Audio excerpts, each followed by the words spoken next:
Hello guys, tingnan nyo ang kasama namin dito sa ministry. Si Boy. Tingnan si Boy. Dinadalan. Si Boy pag yun. Dinadalan niya ang aming mga gamit. Mabuti at may buhay tayo dito. Kasama natin sa ministry. Nakita ko itong si Boy last week. Sumuong doon sa ilog na color brown. Yan. Hello guys, good day. Kami po ngayon ay punta ng Kituba. Wala pa akong tulog. Hindi nakatulog ng maaga dahil may fellowship. Tingnan nyo, ang rami ng mga acne ko at masakit ang aking tinga. Ayun rin ang aking kasama. Hindi rin maganda ang kanyang katawan, pero maganda ang kanyang buhok. Dalawa lang kami na patungo doon dahil si Kuya Alan, si Julie. Kasama yon si Boy. Boy the horse. Umuna na dahil 12:30 na kami nakarating dito. Ang ganda ng ilog ngayon. Pero sabi nila may daming daw dito na magganap. Mga kahoy ng palkata. Dito nila ano rin. Kaya kami ay umalis ng maaga para hindi namin maabutan yung mga malaking kahoy dito. Maganda ang ilog ngayon. Ang linaw ng tubig. Dito tayo dadaan sa dinaanan ni Lexter. Ito po ang mga tao naglalaba. Diyan. Ano, malamig. Ang tubig. May motor pa doon. Lagyan ng saging mga produkto na galing bukid. Let's go upward. Mabuti at hindi ganong hingal ngayon dahil wala kaming mga bag na dinadala. Ayun, nakita ko si Alpon at si Binis. Saan kaya sila punta? Amo! Balansig saging. Namo niya. Ito po si Alpon. Hello, Binis. Sige, God bless. Magbalanse sila na ang saging. Silang dalawa ay magkapatid. Sila ay dumadalo sa ating values class. Maganda talaga kapag may kabayo. Salamat sa kabayo ni Kuya Alan na si Boy. Wala tayong maraming dala. At hindi pa maganda ang katawan ni Lexter. Kaya timing talaga na ang mga dala namin nandoon sa kabayo. May mga tanim na gulay. Pero hindi ko malaman kung anong tinatanim dito. Wala pala. Nagle-cleaning pala sila dito. Akala ko mga kawayan. Mga damo pala. Naiwan ako ng partner ko. Yun, ang layo na niya. Hindi pa maganda ang pakiramdam niya. Pero ang bilis niyang lumakad. Parang nasanay na siya dito sa Kituba. Dahil every week ay dito siya. Pero tayo ay sa isang buwan 2 times lang. Hindi pa rin gaanong kondisyon nating katawan dahil wala gaanong magandang tulog. Dito kami banda nagpapahinga. Dahil tingnan nyo naman ang taas. Pero dahil wala tayong mabigat na bag, go lang ng go. Maganda na pala ang daanan dito.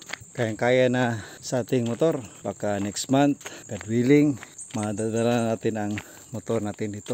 Dito na portion ito ang daan na sasayad ang ating motor. Pero kayang-kaya na dahil lumapad na po ang daan dito. Lumapad at lumalim. Dito tayo unang natumba. Diyan.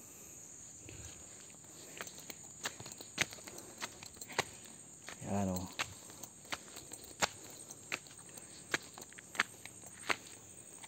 That is the road. Dito ay patag na. May isa pa na pataas. Diyan na bahay kami nag-relax nung umulan nung nakaraang linggo. Sa likod niyan, makita mo rin ang magandang spot. Mga kahoy, palkata, lusod, mga niyog. Magandang spot dito dahil makita mo talaga ang bukirin. Yan talaga guys, nag-wonder ako kung ano ba yan na building. Barangay hall ba yan ng Dato Ampunan? O yan yung magandang bahay na katabi ng Seventh-day Church. Yung isa, baka yan ang barangay hall at gym ng Dato Ampunan. Hindi ko talaga masyadong ma-figure out kung yan ba. Dahil nung doon kami sa barangay hall, kitang kita talaga namin ang malawak na lupain. Maraming mga kahoy, makita mo yung mga rosewood. Kapag siguro may malaking building dito na landmark, siguro malaman natin kapag may drone. Malaman natin yan ba yung barangay hall, parang ba o ano ba. Maganda dito, makita mong dalawang building dito. Hindi maganda ang daan. Nasayad ang motor ko dito. Buti na lang iniwan natin. Doon kanina kayang kaya, pero dito ay hindi pa maganda. Ayan, dito banda kayang kaya na sa ating motor. Ito rin, hindi rin ito magandang daanan dahil ito sa mga malaking truck na nagkakarga ng mga palkata. Kaya natin dito dumaan. Iniiwan na talaga ako ng partner ko. Parang nabik na yun na matulog dahil hindi maganda ang pakiramdam. Sanay naman tayo mag-isa. Oo. Yan na, maganda. Maganda dito. Tingnan ang mga kahoy.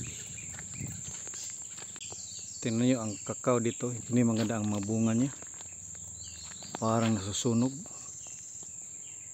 Maraming bunga pero nasusunog kanyang mga bunga. Nagkulay black. Ano ba ang nangyari dito? Sayang. Kakao. Mahal ang kilo nito. Ayan. Saan tayo nito dadaan? Dito? O sa kabila? Try natin dito sa kanan. Maputik. Malalim ba? Hindi. Buti na lang hindi malalim ang putik. Ayan o, pangpang na yan dyan. Doon sa kabila, pangpang rin. Maganda dahil hindi maputik. Doon sa unahan ay stuck up tayo. Ang lalim pala. Siguro sa hindi nyo tinatanong bakit tayo nagpupunta dito, na bukid naman ito. From Tagum City, it takes 1.5 hours of travel at maglakad ng almost 1 hour. For the main reason dahil may community dito. May mga tao na nangangailangan rin sila ng salvation at maririnig rin nila ang word ng ating Panginoon sa mga kabataan, sa mga adults. Ang word of God hindi lamang limited sa city, kundi dito rin sa bundok kapag may mga tao. Because our God says na maganda yung mga paa sa mga tao na nagsishare ng the gospel of salvation. Dahil tayo ay mawawala dito sa mundo kapag dumating na ang panahon na tayo ay i-judge na ng Panginoon. Ano ba ang maiharap natin sa Kanya sa time, sa life na pinahiram niya sa atin. And this way, ang ating mabuting gawa, this is not for our salvation but it is for our reward and the response of our love to the Lord. Kahit hinihingal na tayo, go lang ng go, basta para sa Panginoon. Yung kasama ko rin ay hindi maganda ang kanyang katawan. Bakit pa siya sumama kasama ko? Ang kanyang purpose is sa pagpuri sa ating Panginoon. Para rin sa mga kabataan na masaya sila na tinuturuan natin ng values class at lalo na sa mensahe galing sa Bible. Kaya tingnan nyo, iniwan na niya ako. Ako ay mag-isa na lumalakad. Pero hindi tayo mag-isa dahil kasama natin ang Diyos. Ang ganda ng bukid oh. Nung unang dumating kami dito dumaan yung King Cobra. Pero hindi na siya nagpakita dahil nahihiya na. Doon rin sa unahan, dyan rin ako muntik na natumba. Buti na lang natukod ko yung paa ko. Ang ganda ng tanim mo. Yung bunga niya ay parang cherries. Ano ba yan? Ayan o. Ano bang bunga niyan? Please comment below kapag alam nyo kung anong kahoy yan. Natumba na sa ilalim ng punong kahoy na mataas. dito ay maputik rin. Pero kayang-kaya daraanan ng motorsiklo. Color Milo talaga ang tubig dito dahil sa putik na daan. May mga saging na natumba pero walang bunga. Doon kanina may saging, may bunga, sayang. Ang panganahin nila na produkto dito ay mga saging. Nilulumot na ang daan dito dahil yan sa palaging umuulan at dumadaloy ang tubig dito sa daraanan. Slide ito guys kapag dyan ka nabaan. Malapit na tayo. Dyan ako na-stuck up. Hindi ako dadaan dyan. Masyadong madulas. Dito tayo doon. Ayun si Kuya Alan. Kasama niya ang kanyang boy. Yun siya. Parang pakain niya yung mga damo kay boy. Tayo dadaan dahil nadali tayo doon. No? Na-stuck up tayo. Dito tayo sa may gilid lang dadaan para safety tayo na hindi tayo ma-stuck up. Ayan guys, nakarating na tayo dito sa ating place of worship sa bahay ni Ate Joan at Kuya Roger. Wala pang mga bata at tingnan niyo si Kuya Alan doon. Kasama niya ang kanyang boy.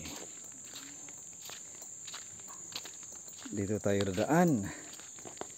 Ito po ang mga chicken. Nandito. Ang rami ng kanilang pagkain. At sa wakas ay nakarating na ako.